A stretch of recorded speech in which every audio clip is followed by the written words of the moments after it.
Okay, thank you, organizer, for the invitation. Let me switch on my camera and share my slides so that we can see. I thought that my presentation will start at 11:35 here. First of all, good evening to everyone who is joining, and good morning to those who are joining from other parts of the world. Here it's almost midnight in Malaysia, so I'll try to be fast as I can. The topic that I'll be presenting is how to grow your customers. My specialty is in customer satisfaction, and my research is mostly on consumer behavior. And I focus on how can we make sure that the customers come back to us. That's why the topic is on, as you can see, serving your customers before they ask. A lot of the times when we have organizations, when you're working in organizations, we see that we target customers for one-time activity only, but then we don't want the customers to be customers who come back to our company or business again and again. That's why I prepared this presentation to focus on some key things that we can do irrespective of what industry we are in, irrespective of what businesses we do. If you follow some of the strategies or some of the tips that I'm going to share with you today, probably you'd be able to have your customers come back to your business. And research already confirmed that customer retention and customer loyalty can increase your profit manifold. I'm Tahir Jan. I'm working as an associate professor at the Department of Business Administration in the Faculty of Economics and Management Sciences at International Islamic University, Malaysia. I have my own school as well, as you can see on the lower right corner of the slides. It is the Marketing School. You can find the school on the website as the marketingschoolonline.com. I have a lot of courses online. I have more than 30,000 students enrolled in my different courses. So those of you who are interested, kindly pay a visit and see if the courses are of any interest to you or your students. Let's get to the topic. First thing, how can we define customers' growth? What actually is customer growth? As I mentioned earlier, that previously the focus was on how to have the customers come to your company once, get the profit out of the customers, and that was the end of the story. We call it the transactional based. As you can see on the lower side of the slide, the lower left slide, the transactional based approach, where the focus was on how to get the transaction done, get the profit, and forget about the customers. That has been changing, and that has changed a lot. Now we want the customers to not only do business with us once, but do business with us repeatedly. As I mentioned, repeated customers are those customers who will come to your company again and again, and they will give you more profit. So the focus is on relationship rather than transaction only. Even though the relationship will end up in multiple transactions and the profit will be higher. So your focus is now how to anticipate, how to predict, how to understand what customer would like to see in your product, in your company, in your services. Now the customers do not only want your product, the customers want to have a positive experience. And in marketing, we call it CX, which is customer experience. Giving positive customer experiences lead to repeat customers. Giving positive experiences to customers result in customers recommending you to other companies, recommending you to their friends and families, eventually becoming your marketing managers, eventually becoming your ambassadors without you paying them. So that's a very, very significant part of understanding customers, making customers relationship a positive and an integral part of your business. Because if you anticipate customers, if you understand customers in advance, if you become proactive in your approach in understanding customers, you will see that it will be valuable for both, for you and for the customer. So it is a shift of paradigm in terms of your business approaches, your business strategies, and it is a shift of understanding of customers, because so far, wherever we go, we understand customers as the ones who give us business, and we just get the transaction out of the customers and then forget about them, and that is not a good thing. So focus should be on relationship rather than only transaction. So how do we define customer success? We define customer success based on some theoretical foundation. How do we follow the anticipatory approach or the anticipatory services when it comes to customers? I have extracted three important factors or three important methods from multiple research studies, my own research studies as well. Even though we cannot deny the importance of customer satisfaction, satisfaction is a very subjective phenomena, because satisfaction differs from customer to customer. What we can do is we should focus more on how to understand customer before they actually ask us to do things. So you do things for customer before they ask you to do things for them. It builds loyalty, it builds trust, it builds customer becoming your ambassador, as I mentioned a while ago. We call it customer advocacy. Then be proactive. And how do we become proactive? I have given an example of chess. Those of you who play chess, or those of you who know about chess, good chess players, what do is that they always think a few moves ahead of their existing move. So those chess players who normally win, they are the players who will always think ahead of a few moves. And when you do that, we call it anticipating. And when you do this anticipation in the business, when you do this anticipation in marketing or in your customer strategies or customer services, you will see that you will always have a positive chances of success. I call it customer success, which is coming in a minute. How do we do that? Give customer positive experiences. Research have already proven that when we give customer positive experiences, and how do we give customer positive experiences? By learning from the data that we acquire from the customers. And we use multiple methods. For example, journey mapping, customer journey mapping. We use predictive analytics methods. We understand customer behavioral data to identify patterns in customers' behaviors, their previous patterns, and then we design our strategies to be anticipatory. So the focus is anticipation. Before the customers ask you, you solve their problem. Now, serving the customers before they ask, how do we do that? There are three important principles to keep in mind. First is a tough one, and that is that for everything, for every human, if we want to make a particular human happy, before they ask us to make them happy, we have to understand them, and the customers are humans. And what do is we need to have a deep understanding of customers. How do we understand? We understand the needs of the customers, we understand the wants of the customers, we understand customers based on their purchase data, their purchase histories, their patterns. We call it data analytics. We monitor customer voices. We call it social media monitoring, for instance.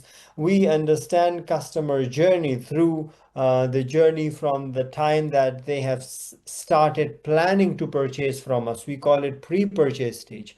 And then they purchased from us. We call it purchase stage. And then they have already used the product. We call it post-purchase stage. So the customer journey, the journey from the time that they have planned to buy from us, then they bought from us, and then they use our product. So the whole journey should be mapped, and we have to have system to map it. And the good news is that now we have capable systems, like we have AI, we have predictive capabilities in now from big data that we acquire from the customers. So predictive analytics give us recommendation about the products that we can push to the customers. That's why each one of you, when you see your phones, which have different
Are you there, sir?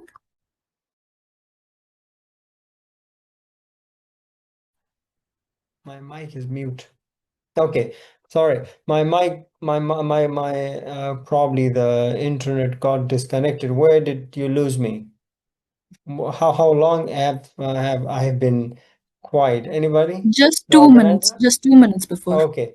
Okay. No problem. Let me resume from where I paused. So I was explaining actually the three important principles: understand your customers, predict how they are going to behave, and we use different AI softwares. For example, we use AI platforms. We use machine learning to understand customers' behavior, and we give them push notifications for their next purchase. That is what I was explaining. The third principle is be timely and relevant.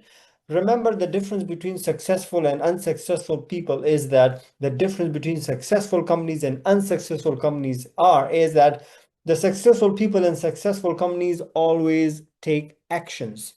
No matter how good data you have, no matter how good your systems are, the predictive analytics system, the machine learning system, and all those systems that you have in your company, no matter how good they are, if you do not take timely and relevant actions, the result would be nothing. So you have to make sure that you are timely. When it is the right time to push a particular product to the customers, push it at that time. So when it is Christmas time, you will see Christmas related product. When it is New Year time, you will see New Year related product. When it is Valentine's Day, we see Valentine's Day related product, and so on and so forth. So that depends. And the timeliness is extremely important, because if you push a product which is for one event in another event, there is a chance that the customer will not buy your product. And all this comes down to anticipating, sending the customers before they ask you. Okay, I have a few examples to share with you, and the three most famous companies in the world. These are multi-billion-dollar companies. These are in the Fortune companies, and all of you are familiar with these companies. I'm referring to Amazon, Netflix, and a very, very famous hospitality industry player, Ritz-Carlton Hotel. So Amazon, what do? They do is that they predict the logistics and their recommendations. For example, Amazon, or the likes of Amazon, the companies which are competitors of Amazon, for example, now they have started same day delivery system. They have started drones in the delivery. They have started taking help from robots, and the example is there on the left side of the slide as well. As you can see that the drones are not delivering to you. Why? Because now we have the technology to predict the exact time when the product will be delivered to you. And now we have the tracking system. Those of you, for example, if you order a pizza online, you actually see it on a map. In Malaysia here, we see that very clearly, that we see it on a map, that when the rider has picked up the pizza from the oven and it is now moving towards us, and how far is the rider or the delivery person, and all this is now very much possible. So when you give this type of experience to the customer will always come back to you. Take an example of Netflix. Netflix has a very extreme level of personalization, and I'm giving an example of just Netflix, but there are other companies. Take an example of YouTube, for example. Take an example of Instagram, TikTok, or the likes, that they show us the content that we want to see. They predict what type of information, what type of content would we be interested in, and that is how anticipatory analytics, or analytics that the customers would see is an important part of these businesses. And Ritz-Carlton, the empowerment of frontliners, for example, their staffs, they solve your problem before you tell them the problem. They solve the issue before you actually raise a big concern over. So if you go and stay in a Ritz-Carlton hotel, and before you make an issue a big issue, they would be there to solve the problem, and they have given autonomy to their staff, their frontline staff, to do that. So, how can we operationalize this whole process? Serving the customer before they ask, build a customer intelligence system. You need to have, of course, systems installed in your company, in your business, and those systems should collect data from multiple touch points, from multiple sources, and that data must be analyzed to understand customers' pattern, to understand customers' behavior. Then desire a proactive SOP system. For example, if there is a problem, there is an alert to the concerned people that this problem should be solved within a given time. I remember I was I was a consultant of one of the companies, and we successfully installed a system, the alert system, where the moment there is a problem, the problem would show up in the computer or the system of the concerned person, the concerned staff, along with a timer. So how fast the concerned person can solve the problem.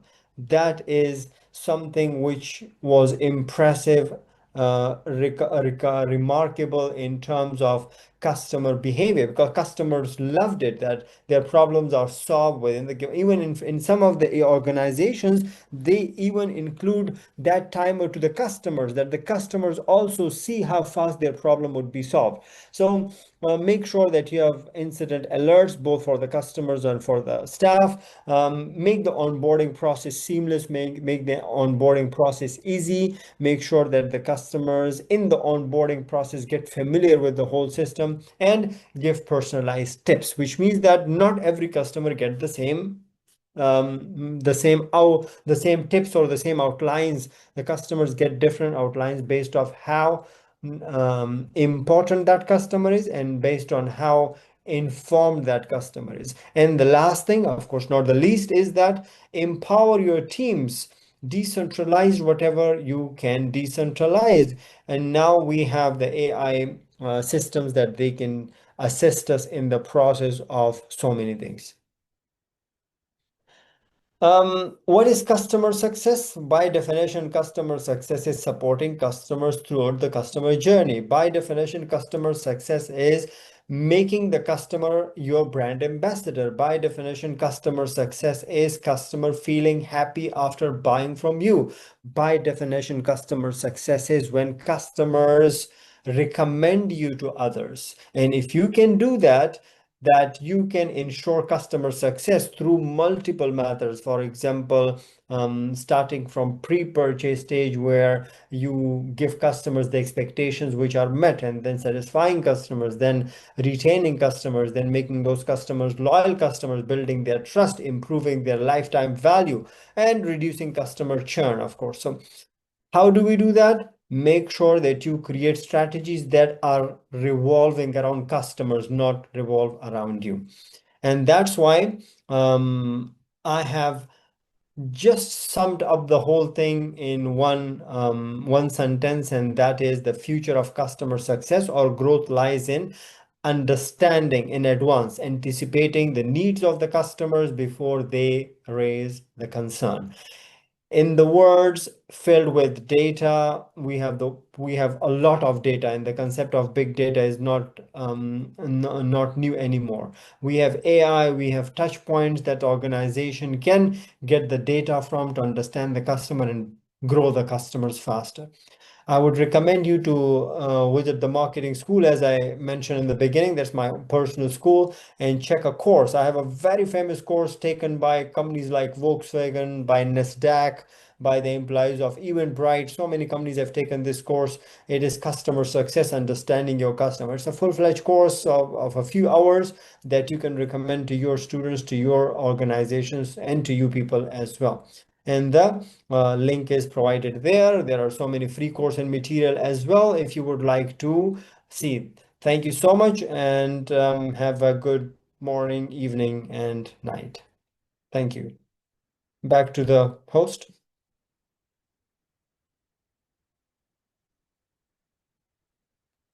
Thank you. Thank you so much, sir.